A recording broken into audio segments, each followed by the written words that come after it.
Assalamu alaikum. Topic of today's video is story writing. In today's video, we will do a story.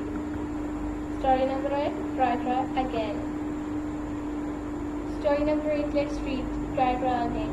Once a crow was very thirsty.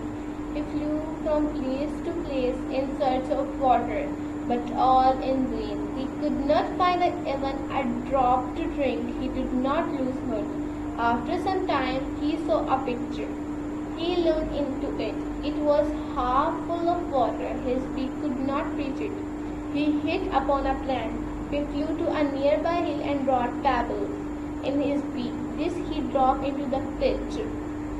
He again flew to the hill and brought another pebble and dropped it too into the pit. In this way, he brought a number of pebbles and dropped them into the pit. Soon the water rose up to the brim. Now he could easily quench his thirst. He drank the water and flew away. So the moral of the story is, moral number 1, try again until you succeed. Necessity is the mother of invention.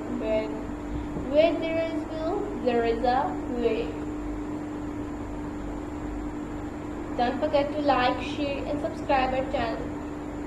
Thank you. Meet you in the next video. Take care of yourself. Complete your summer vacation as fast as possible and enjoy your vacation. See you in the next video. Take care of yourself and Allah Hafiz.